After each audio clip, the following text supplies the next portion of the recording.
Edward dumbing, जिनको father of quality movement भी बोला जाता है, वर्ल्ड वॉर II के बाद जिन देशों का बुरा हाल हुआ था, इन्होंने एक कसम खा ली थी मैं उनकी मदद करूंगा। ये क्वालिटी मूवमेंट लेकर के आए। इनको फादर ऑफ जापानीज मिरेकल भी बोला गया, इनको फादर ऑफ क्वालिटी मूवमेंट भी बोला गया। इनफैक्ट जापान में सबसे बड़ा कायाकल्प इन्होंने जाकर के किया। 1950 के बाद जो जापान का सबसे सर्वोच्च सम्मान एक कॉर्पोरेट को दिया जा सकता है, Edward Deming national prize, Deming national prize, वो एडवर्ड डेमिंग के नाम पे ही दिया गया। जो दुनिया भर में जापान का नाम क्वालिटी, रिलायबिलिटी और ट्रस्ट के लिए बढ़ गया, उसके पीछे एडवर्ड डेमिंग का बहुत बड़ा हाथ था। एडवर्ड डेमिंग के कारण जापानीज गाड़ियां दुनिया भर में छाने लगी। फोर्ड मोटर जो 1983 के अंदर कंप्लीट लॉसेस में जा रही थी, वहीं उनके चेयरमैन ने सोचा इस एडवर्ड डेमिंग की जरूरत हमारे को बहुत है। उन्होंने एडवर्ड डेमिंग को बुलाया और उनको कहा कि आप हमारी कंपनी को थोड़ा संभालिए, चलाइए, इसको हम आगे बढ़ाना चाहते हैं। डेमिंग ने उनसे पूछा, क्या आपको लगता है कि कंपनी को आगे बढ़ाने के लिए क्या करना होगा?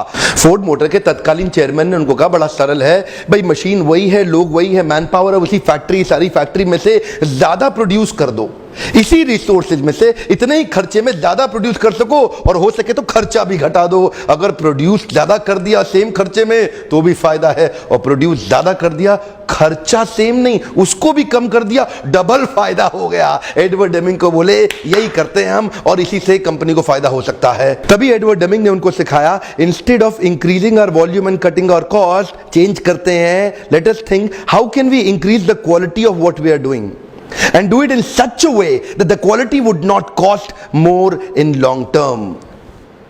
डेमिंग का एक ही मानना है, quality will always cost less. Come on, quality will always cost less. अपनी क्वालिटी को इंप्रूव करो। कल की क्वालिटी का रिकॉर्ड आज तोड़ दो। कम ऑन मोर टाइम, कल की क्वालिटी का रिकॉर्ड आज तोड़ दो। हो सके तो अपनी क्वालिटी को, जो भी आप कर रहे हैं, ऑब्सेस हो जाइए उसको लेकर के, उसको ऐसा बना दीजिए जो दुनिया में और कोई ना सोच सके। सुपर स्पेशलिस्ट बनना है। Produce more in less time की जगह produce quality in less time. सोचिए एक बारी, थोड़ा अपने उसी काम के करने के तरीके को एकदम नई तरीके से सोचना पड़ेगा।